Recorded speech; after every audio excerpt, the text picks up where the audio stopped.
Hello and welcome to all our viewers in Nigeria and around the world to News Cycle on Global Television. We are live in the nation's capital, Abuja. I am Queen Agaba.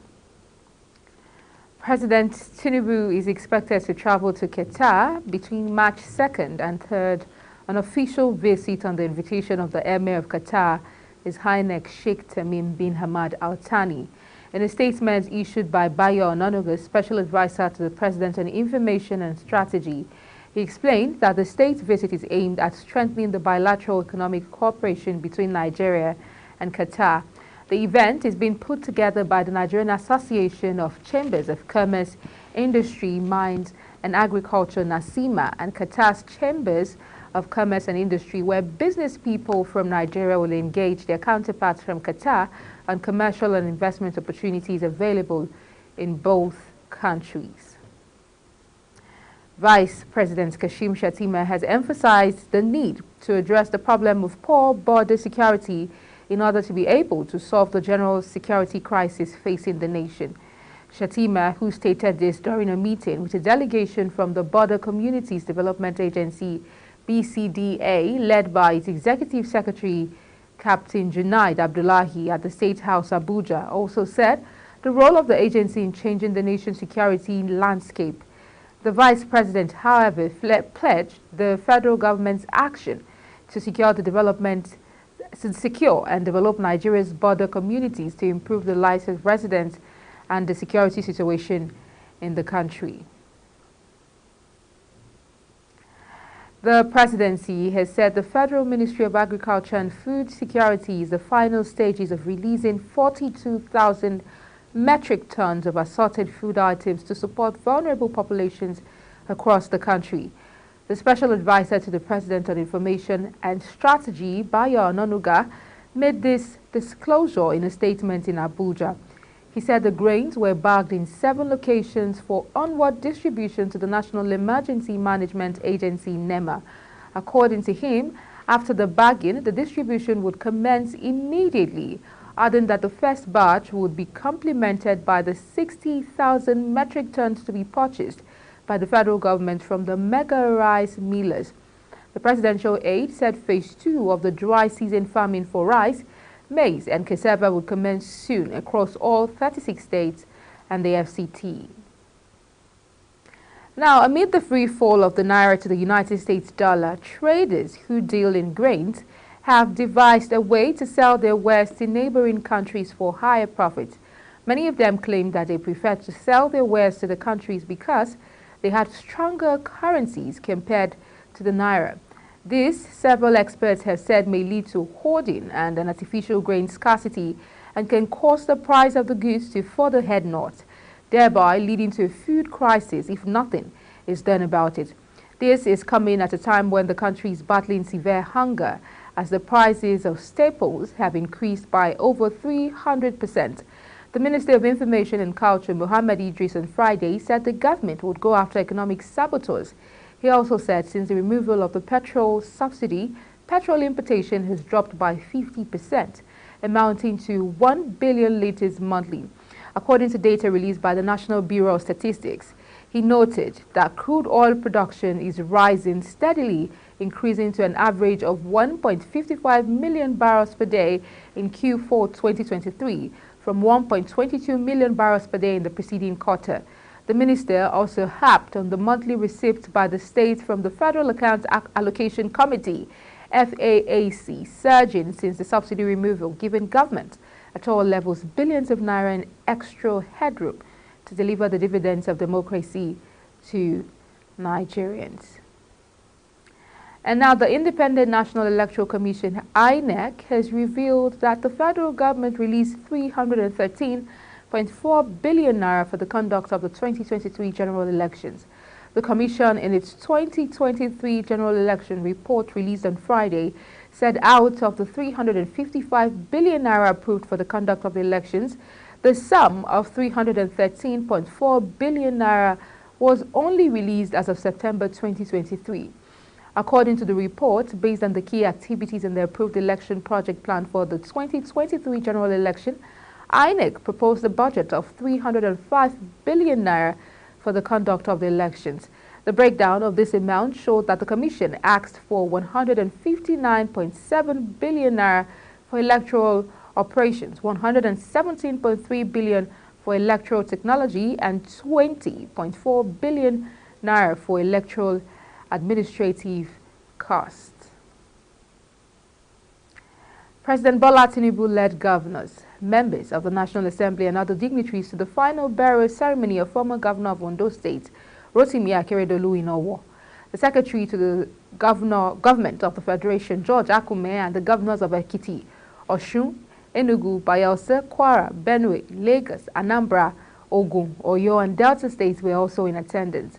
The national chairperson of the All Progressives Congress, Abdullahi Ganduje, chieftains of the party, and other dignitaries were also present at the burial ceremony filled with grief held at St. Andrew's Cathedral in Mola, Owo.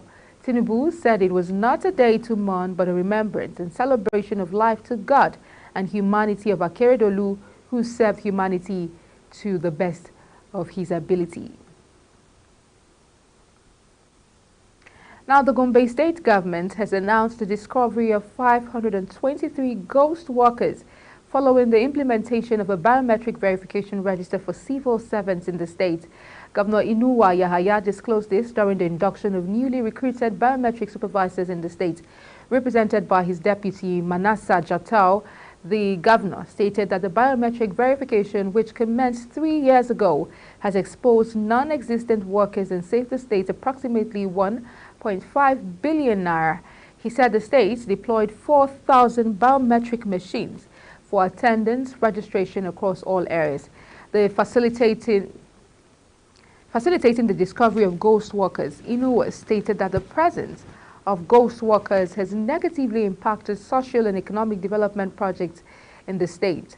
Mohammed Magaji, the Commissioner for Finance, noted that the state gained $4 million through its Fiscal Transparency, Accountability and Sustainability Program, marking a significant investment for the administration's commitment to improving the welfare of the people. Due to the rising economic hardship across the country, the Nigerian Correctional Service lamented that the present feeding rate of inmates was grossly inadequate. The inmate population, according to the latest summary on the NCOS website, is 77,602, out of which convicted inmates are 23,896 and awaiting trial inmates 53,706. According to the 2024 budget, NCOs is to spend 24,447,582,237 on the supply of catering materials and foodstuffs. On December 7, 2023, the Controller General NCOs, Haliru Nababa, disclosed at a joint National Assembly Committee on Interior that the service spends 800 naira per day to feed each of the 900 dogs in the service, while just 750 naira is allocated to feed each prisoner, majority of whom are awaiting trials, as 250 naira per meal. Nababa, however, noted that the service had proposed an upward review of 3,000 naira daily feeding cost for an inmate, and the proposal had been submitted to the Minister of Interior. The National Bureau of Statistics, NBS, says a total of 224,713,710 active voice subscribers were recorded in the fourth quarter of 2023. According to NBS, this shows an increase of 0.96% compared to the 222,571,568 reported in the fourth quarter of 2022. This was contained in the NBS Telecoms data. Also, the report revealed a total of 163,838,439 active internet subscribers recorded in Q4 of 2023 compared to the 154,847,901 reported in Q4 2022. You're watching News Cycle, coming to you live from Nigeria's capital, Abuja. We're on Star Times, channel 276. Kindly follow us on all social media platforms using @Global TV NG and other handles now showing on your screen. When the news cycle returns, the Trade Union Congress has warned that the planned protests stay on February 27 and 28. The news continues shortly with details of this and more stories right after this break. Please stay with us.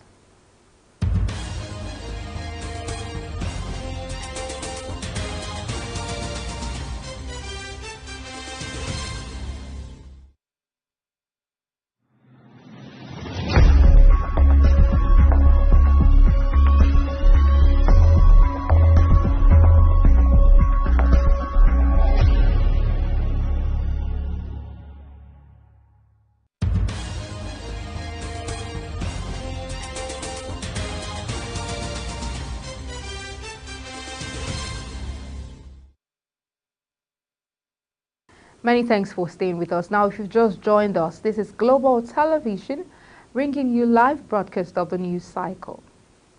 The Nigerian Security and Civil Defense Corps, NSCDC, FCT Commandant Olushola Odumosu has assured residents that vandalism of critical national assets and infrastructure in the territory will soon be over.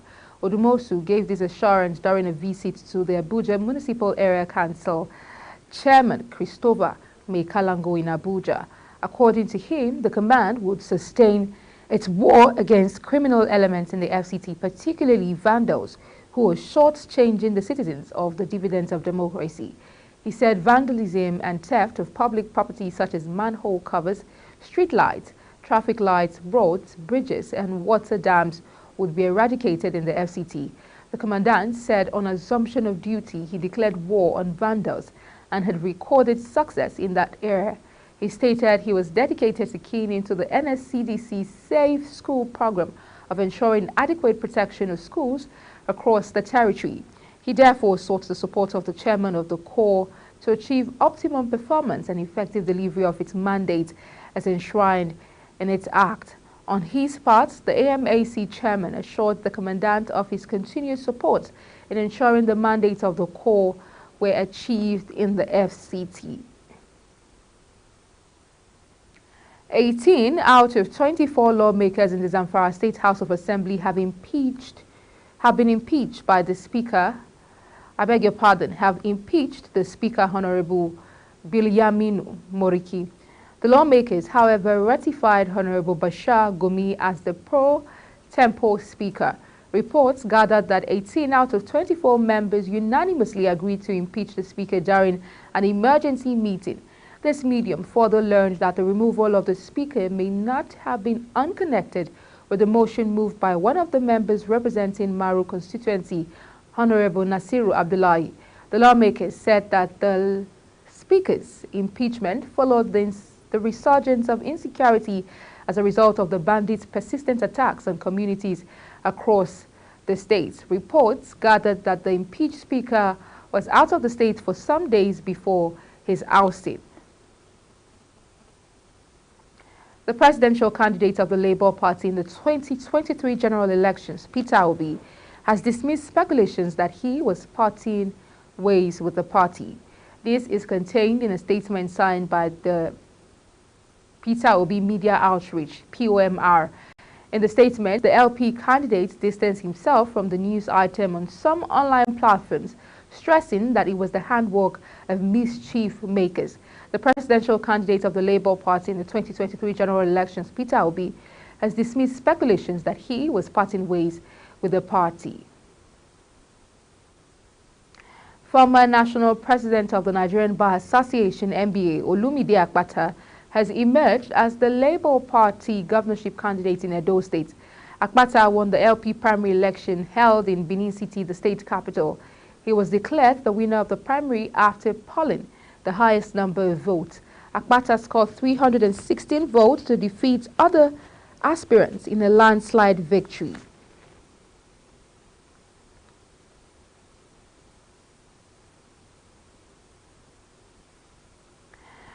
Moving on, the Trade Union Congress has warned that the planned protest on February 27 and 28 being championed by the Nigerian Labour Congress may lead to anarchy. This is as the union stated that the country was too volatile and tense because of the prevailing hunger in the land. This warning was made by the Deputy President of the TUC, Dr. Tomi Etin. The organized labor plans to embark on a 2-day strike on Tuesday and Wednesday to protest the hardship currently being faced by Nigerians following the dramatic hike in the prices of goods and services due to the removal of fuel subsidy and the free fall of the naira, among others.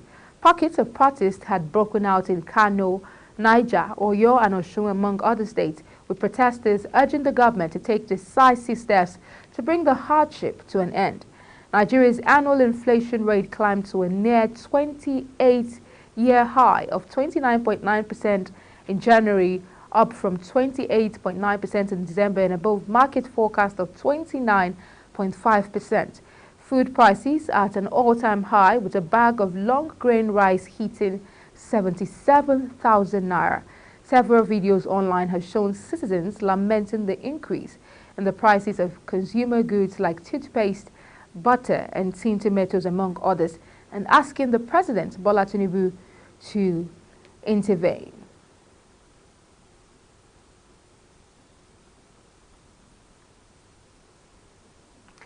The Nigerian Center for Disease Control and Prevention, NCDC, has confirmed that Lassa fever was responsible for the death of 3 health workers and 1 patient at the 44th Nigerian Army Reference Hospital, Kaduna State. The disease center said 4 of the 6 blood samples from suspected cases at the hospital sent to the Bayero University Teaching Hospital in Kano have been confirmed for Lassa fever.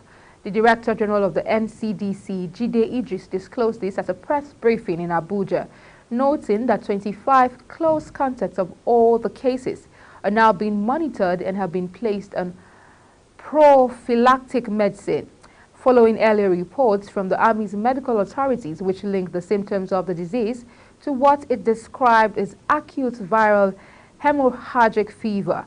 The Kaduna State government ordered an immediate investigation. However, giving further details of the confirmed infection, the NCDC DG reported that Nigeria has recorded 2,621 suspected Lassa fever cases, with 476 confirmed and 84 deaths as of 18th February. Idris said the activated multi-sectoral, multidisciplinary incident management system has taken distribution of medical supplies for case management, infection prevention and control, and laboratory diagnosis in all Lassa fever treatment centers in the country.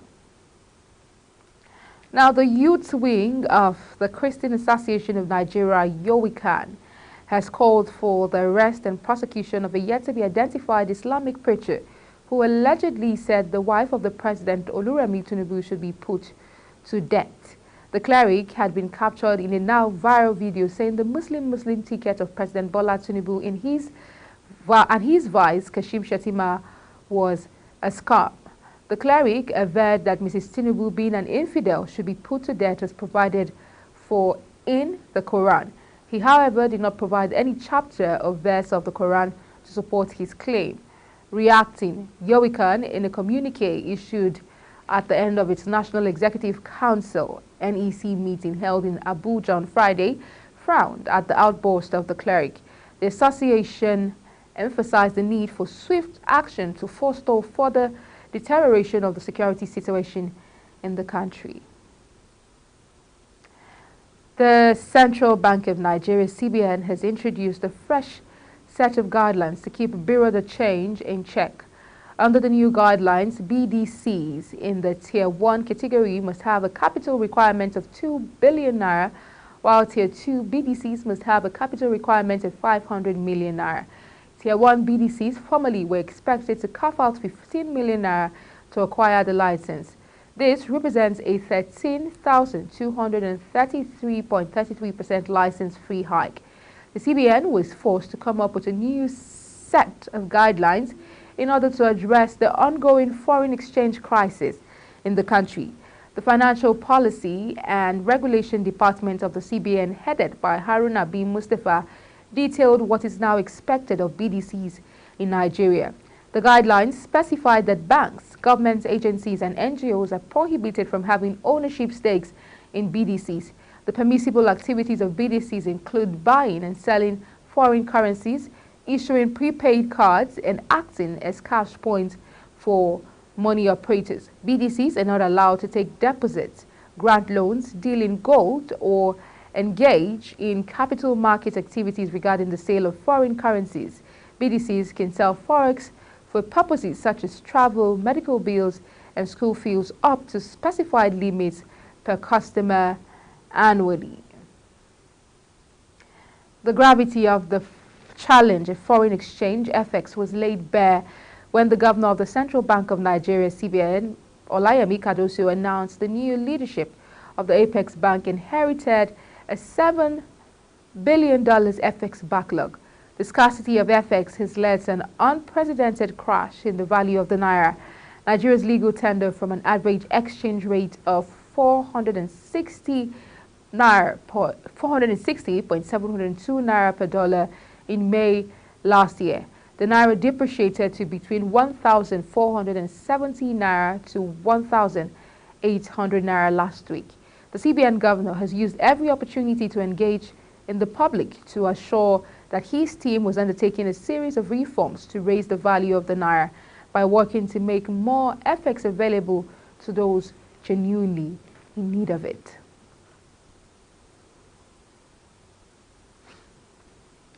Now, on the foreign scene, violations by Israel of its obligations under the genocide, the African Union has expressed its full support for Palestine in the ongoing Middle East conflict, asking member states to sever ties with Israel.